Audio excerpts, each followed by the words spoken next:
Buonasera, ben ritrovati all'appuntamento con le informazioni di prealpina.it. Apriamo ancora con i festeggiamenti per la vittoria dell'Italia agli europei di calcio ieri sera.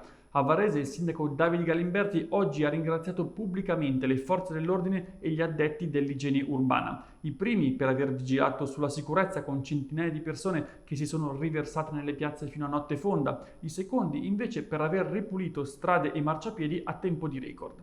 E sempre in tema di festeggiamenti, a Verbania i carabinieri hanno denunciato un 17enne trovato con una piccola quantità di hashish. Il ragazzino ha spiegato ai militari di averlo acquistato per festeggiare appunto la vittoria degli azzurri, una giustificazione che ovviamente non è bastata a evitargli una denuncia. E ulteriori dettagli sono già disponibili su prealpina.it. Spostiamoci adesso a Jerago. Gianna Guglielmetti, la donna di 72 anni che nel giugno dell'anno scorso uccise la madre 94enne, è stata assolta. Come già ipotizzato durante le precedenti udienze, è stata infatti dichiarata incapace di intendere. Il delitto sarebbe maturato in un contesto familiare difficile, con un rapporto tra madre e figlia considerato da sempre problematico. E anche su questa notizia ulteriori approfondimenti sono già disponibili sul nostro sito.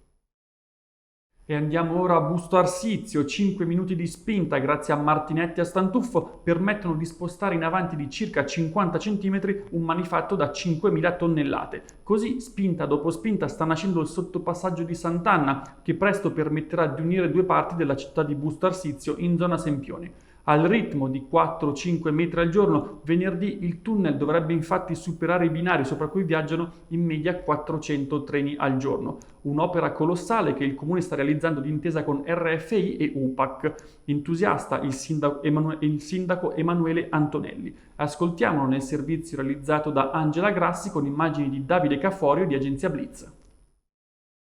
Siamo a Busto Arsizio, i lavori per il sottopasso di Sant'Anna procedono a ritmo spedito, venerdì si dovrebbe arrivare dall'altra parte, così Sindaco? Sì, questo è il programma, sembra che si intraveda la luce, cioè l'altro lato della costruzione entro venerdì, hanno detto. I lavori stanno proseguendo secondo i ritmi che erano stati prefissati sin dall'inizio. Ho voluto farlo vedere apposta perché chiaramente è una grandissima opera dal punto di vista ingegneristico, era giusto far capire cosa c'è dietro a un lavoro del genere. Due pezzi di città che si riuniscono. Sì, lo scopo era quello, è un'opera che 20 anni che aspettavano, volevamo collegare Sant'Anna, il rione di Sant'Anna alla città, perché oggi c'era solo via Palermo che collegava il quartiere e non era giusto, ma non solo, prenderà anche tutto il traffico che arriva da Fagnano e soprattutto sbucherà sul Sempione dove c'è l'ospedale a due passi, sia quello vecchio che eventualmente quello nuovo, e poi tutti i centri commerciali, farmacie e tutto, quindi avranno a disposizione tante cose e si potrà fare in bicicletta anche, che è fondamentale. Resta da risolvere questa montagnetta di amianto coperto, che cosa ne sarà? No, quella sarà smaltita nei tempi che ci hanno dato, quindi chiaramente verrà fatto perché è compresa nell'opera. Grazie. E sempre in tema di cantieri, a Varese proseguono i lavori per la costruzione del nuovo palaghiaccio di via Albani. Come spiegano da ACSM Agam, che si è aggiudicata l'appalto milionario per la costruzione, tra oggi e domani è previsto l'arrivo di 16 arcate da 60 metri ciascuna che andranno a costituire la copertura del nuovo impianto. Nei prossimi giorni, dunque, la struttura tanto attesa dai varesini e dagli sportivi inizierà ad assumere la sua conformazione definitiva. A questo tema sarà dedicato un approfondimento sul giornale di domani, disponibile in edicola e su supporti digitali.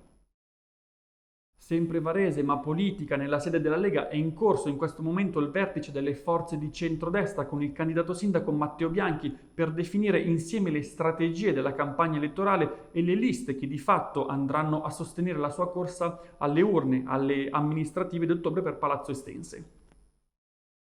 E chiudiamo con i dati sull'andamento del Covid. Pochi contagi in Lombardia, ma l'indice sale ancora e arriva all'1%. Sono infatti 95 in tutti i nuovi positivi, individuati grazie a 8.701 tamponi processati. In regione si registra un solo decesso, mentre i ricoveri in terapia intensiva calano di una unità e quelli in altri reparti aumentano di 4. Per quanto riguarda le singole province, Varese in doppia cifra si attesta al secondo posto con 13 positivi, dietro soltanto a Milano a quota 30. Questa è l'ultima notizia, l'appuntamento con l'informazione di prealpina.it torna come sempre domani alle 13, una buona serata.